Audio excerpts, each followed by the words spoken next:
Hello everyone! Great news for you! When I was brainstorming ideas for my next video, I decided to create a short course on game art creation.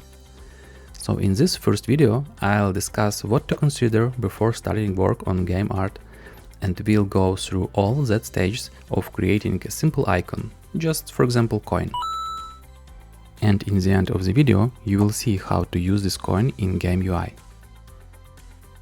This video, first of all, will be very helpful for anyone who is not professionally engaged in art, or for those who are just starting their journey into game development as a digital artist. But of course, experienced artists may also find something interesting for themselves. So let's go for it. First and foremost, it's important to think about the style of the icon based on the game's style. I mean, if you already have some art assets in your game, you just need to follow the style. So if your game has a super simplified style, the icon should also be super simplified. If it's a casual style, the icon should correspond. Realism means realism. Similarly, you need to consider the color scheme of the entire game. If it's something bright and colorful, then the icon should also be in saturated and bright colors. If it's horror or something scary, this mood should also be conveyed through colors.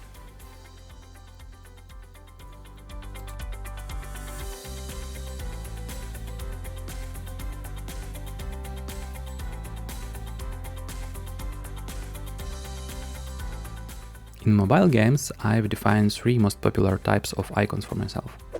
First one is frontal, very simplified view without volume imitation. The second one, frontal or slightly rotated with slight imitation of volume or additional shadows. And the third one, probably the most interesting for an artist, is a voluminous icon rotated in space and often tilted.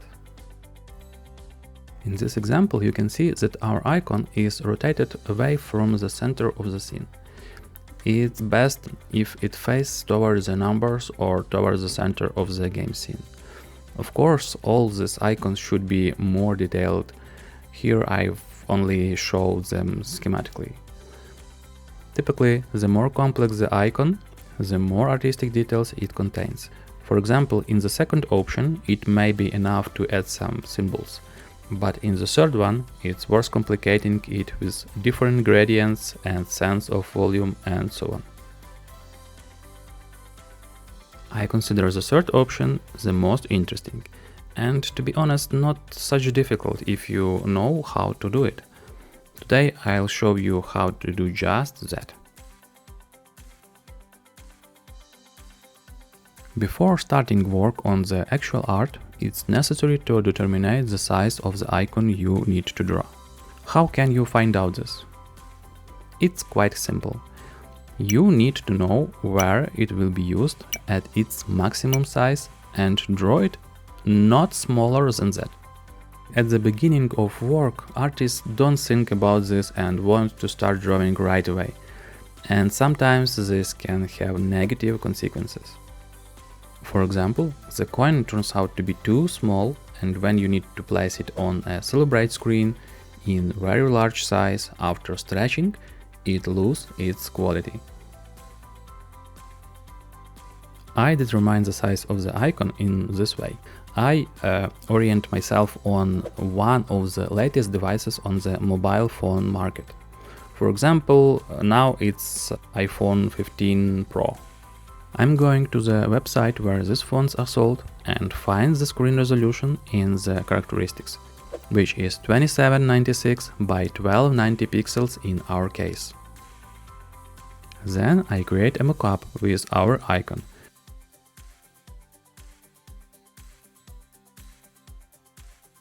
Just using simple black and white frames, I check if we have chosen a sufficient size of our icon. In this case, I would slightly increase it, because even during some animation the icon can enlarge. And if we stretch it from small size to large one, and then enlarge it again during animation, imagine the quality it will have. After we have determined the optimal size of the icon, we convert it into smart object and open it in a new window. This will be our workspace. However, my recommendation is to work in a file that is twice as large as the original. This allows for the quality reserves when the art needs to be used on much better devices in the future. Also, when the drawing is large but with some flaws, reducing it by half makes these flaws less noticeable, and many professional artists use this trick. So now we close all unnecessary tabs and begin working on our icon. Rule number 1. Save the file on your computer and don't forget to save your progress from time to time. Next, we add a bit of negative space around the edges of the icon. Later, if needed, we can remove it using the trim function. Now fill the background with a gray color and start building volumes. To ensure clean contours of the volume, we use vector shapes. In this case, since we are working with gold material, we use corresponding colors. Before starting work, it's a good idea to gather a few images with references for material, shapes, details, and so on. We build two simple circles in the center and then squeeze them. Duplicate the larger one and move it to the side, simulating volume. Using guidelines help us fill the missing volume with a rectangle shape.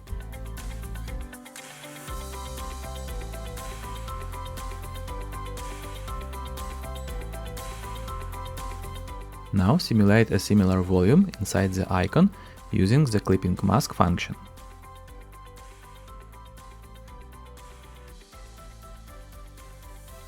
Let's add a slight perspective to our coin.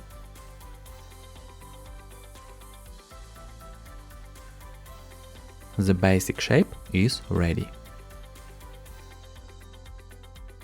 Now let's add a dollar symbol inside our coin. We can use just a regular text for this. Let's increase its size to fit. And we can also browse and choose a different style for the dollar symbol. Styles depend on the fonts installed on your computer. I settled on this option.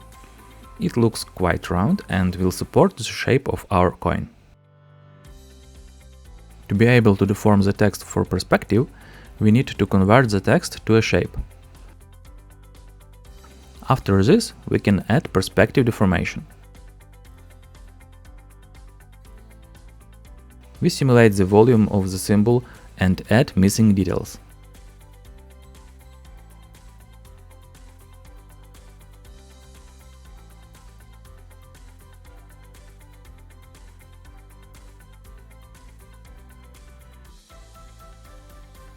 The basic shape of our coin is ready.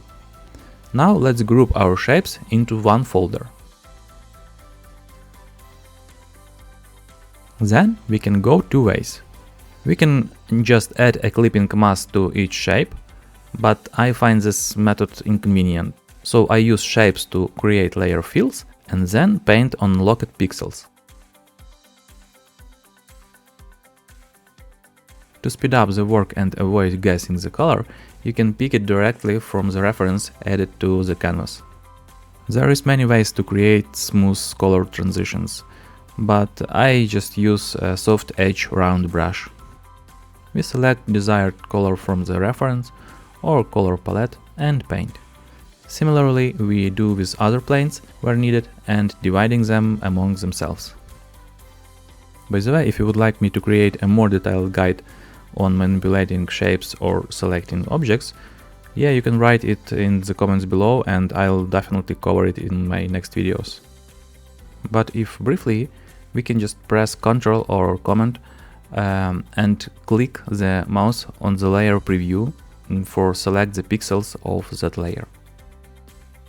Adding Alt to our combination and clicking on another layers of preview subtracts that pixels from our selection.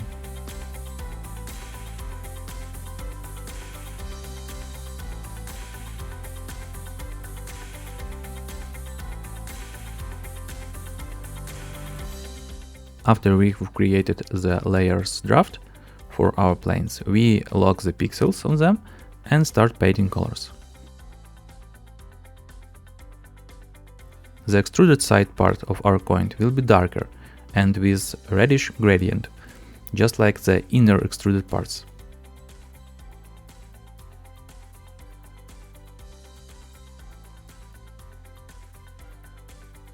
By the way, if you want to see how your coin look in a smaller size, you can add a navigator window from the window menu at the top.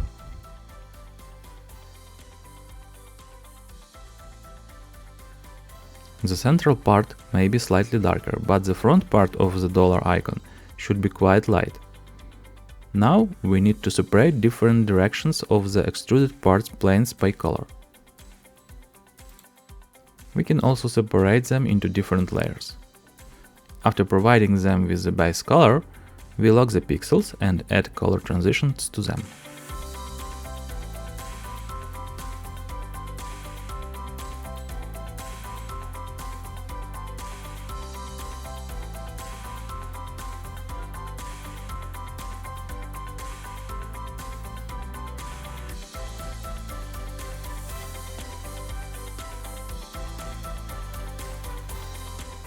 We can also work with a clipping mask above our base layers when we are not really sure about detail we are adding.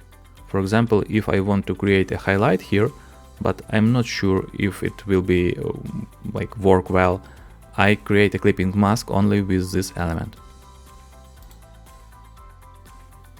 And now I can leave it as is, turn it off or reduce its transparency, thus having full control over this detail.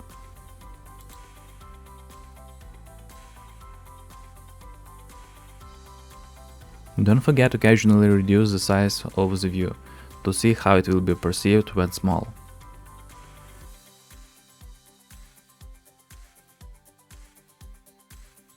After working on the extruded side part, we work on the extruded part inside the coin. Since our light is coming from the top part of the inside extruded area will be darker, and the bottom will be lighter.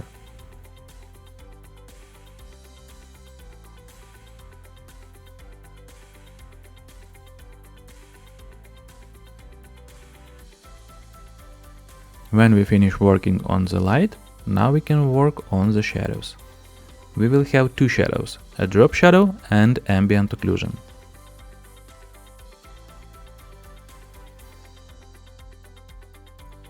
Adding a drop shadow from the edge. Let's place the shadow so that it doesn't intersect with our dollar symbol and doesn't create visual conflicts. The shadows will also be present on the extruded parts.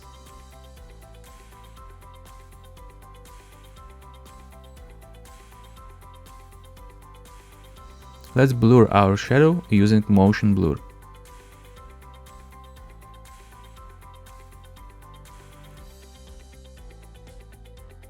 Now we add fading to our shadow, since it will increasingly come into the light. We create it using a mask. And also we create the same shadow for the dollar symbol.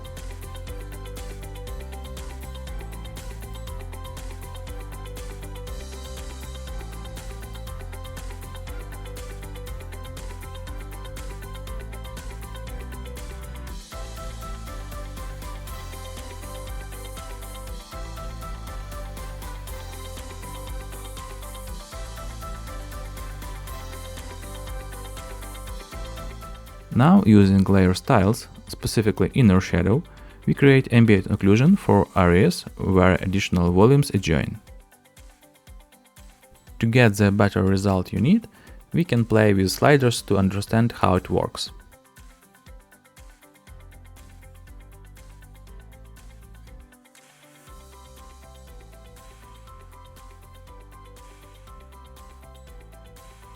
We also add deep shadows in places where our dollar symbol has bands. There will be less light there, so the shadow will be more active. Now it's evident that the center is too bright. We can make it darker so that our dollar symbol will have better readability.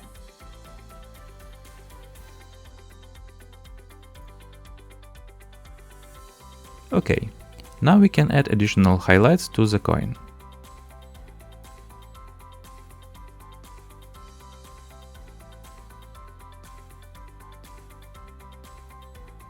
Then, using layer styles and inner shadow in vivid light mode, we can add contour light. We add it to the details where we want to add expressiveness.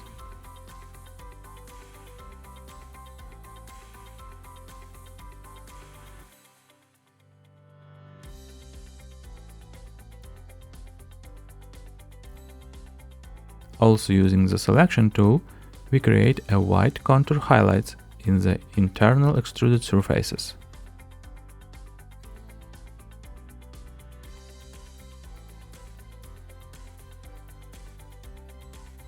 After that, we can additionally go over the volume and add golden reflections where necessary.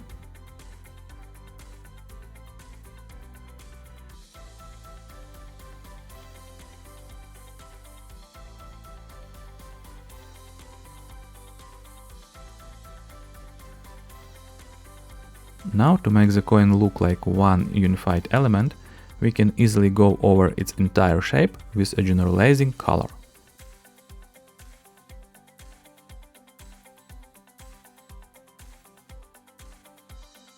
Let's darken the far side and lighten the near side a bit.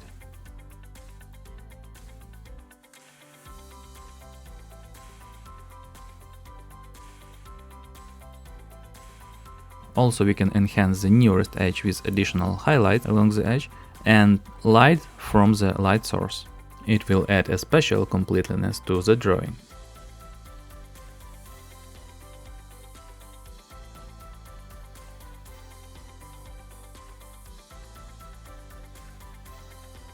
Create a simple oval, add a white drop shadow to it,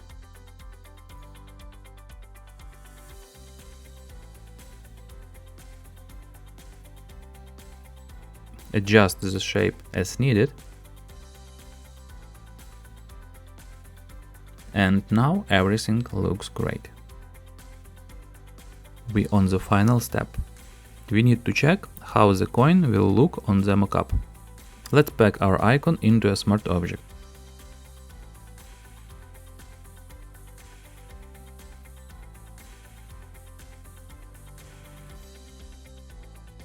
Now create a file as we did it at the beginning of the video with the size of the screen of iPhone 15 Pro.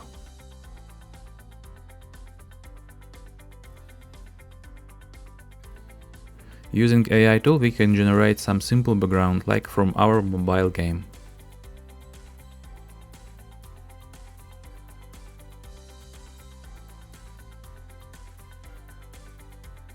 Usually under UI elements, we can add a slight darkening to better separate the background from the UI elements.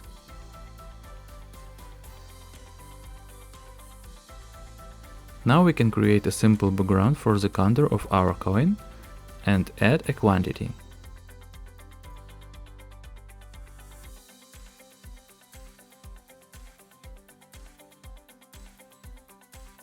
For additional separation of UI elements, we can add a stroke to them.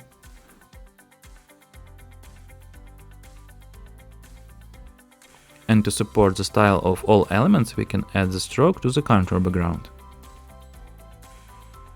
To enhance the readability of the numbers, we can use shadows.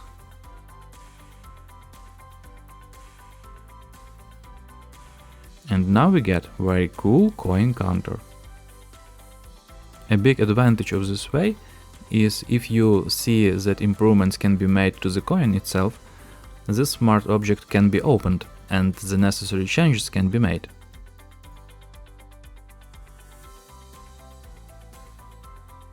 And one more small bonus for you guys.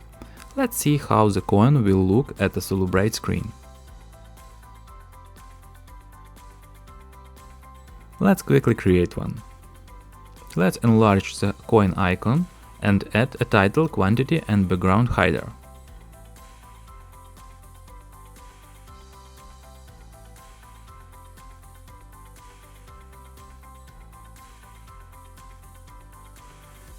We can move the coin counter under the hider, and under the coin we can add a slight glow.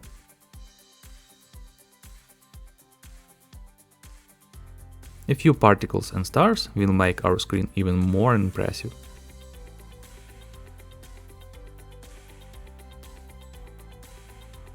But yeah, that's enough for today. I think that's already a topic for another video. It was Andy with you. If you got something useful, please hit the like button, subscribe not to miss new cool stuff, and see you soon. Bye bye.